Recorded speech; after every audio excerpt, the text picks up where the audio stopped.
Hello mga kaibigan, magandang umaga, no? May buntag, may adlaw, may udto, may hapon, may gabi kaninyong tanan sa mga Bisaya ug sa tanan nga mga kababayan ato sa tibuok kalibutan, no? Sa Pilipinas ug sa tibuok kalibutan. Andito ako ngayon sa aking bahay at nagluto pa ako ng tortang talong o actually hindi siya torta tingnan eh. Kasi ang ginawa ko ay in-slice ko yung talong ng manipis. Yan, ito yung isa. Tapos, nagsaing din ako ng kamote. Okay? So mga kababayan, mga kapatid, isa-isahin natin ang mga benefits nitong, health benefits nitong tinluto ngayon. So ito po ang aking almusal, no? So normally hindi man ako nag-almusal. 2 beses lang ako makain sa isang araw. Pero ngayon, naisip ko na yung almusal ko gagawin ko siyang brunch, no? So, ito po mga kapatid, no? So, ang itlog po ay dapat kumakain kayo ng itlog halos every other day, no? Sa Japan po, 2 to 3 eggs ang kinakain ng mga Hapon na itlog. Araw-araw po yun. Kaya mahaba ang buhay nila kasi ang itlog po ay isa pong pagkain na kumpleto po ang sustansya, no?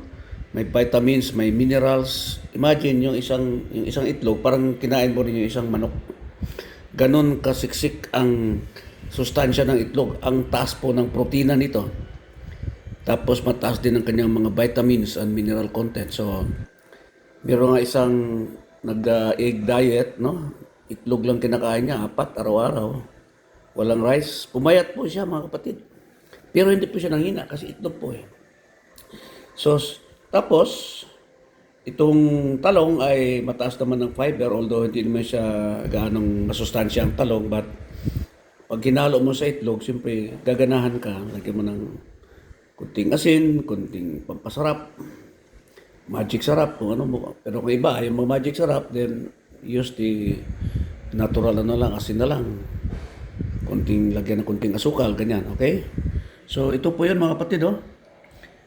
So, pag ito ang kinakain mo, haya-haya ang katawan mo. Bakit?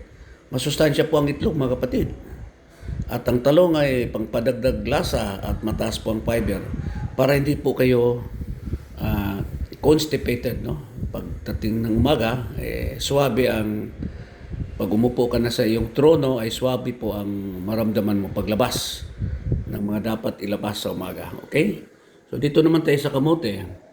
Ang kamote po ay isang replacement para sa pagkain ng rice kasi ang rice po ay mataas po ang sugar. At hindi naman masyadong mataas ang fiber ng rice kumpara sa kamote. Ang kamote talaga ay siksik sa fiber, masustansya at healthy.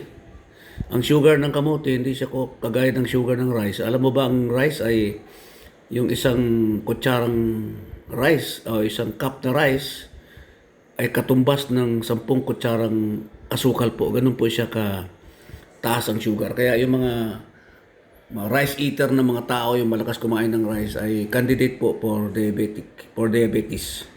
Magiging diabetic ka po kapag mahilig ka po ng rice. Kaya ako po, umiiwas-iwas na ako ng rice. Yung rice ko ngayon sa bahay, pag nag-stock ako, yung 2 kilo ko, umabot pa ng 2 buwan. Parang 1 kilo lang ako isang buwan. Halos nagpas pa nga ng 2 buwan. Hindi po ako mahilig sa rice. Okay? So, imbis na rice, kamote na lang po ang bilhin nyo. Ito pong binili ko ay yung yellow kamote.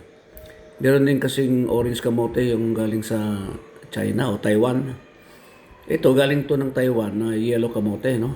Yung ating local kamote ay medyo malanot kung sa Bisaya pa, yung fibrous siya na tsaka hindi siya matamis masyado.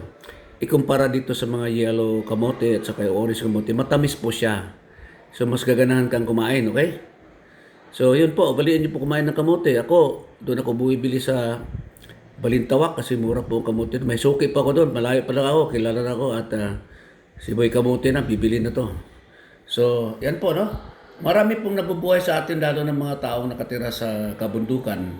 Nabubuhay po sila, nagsusurvive sila sa kamote, kamoting kahoy, mga root crops po, no? Yung talbos ng kamote. Pero malalakas po sila, wala po silang mga sakit. Okay? So ito po, no?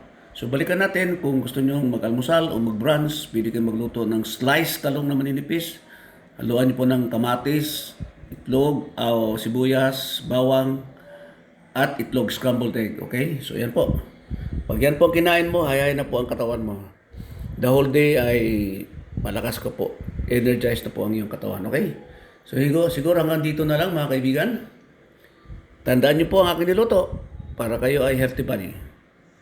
Ito si King Prince para sa Travel 369. Nagpapasalamat na po. God bless us all. To God be the glory. God is good.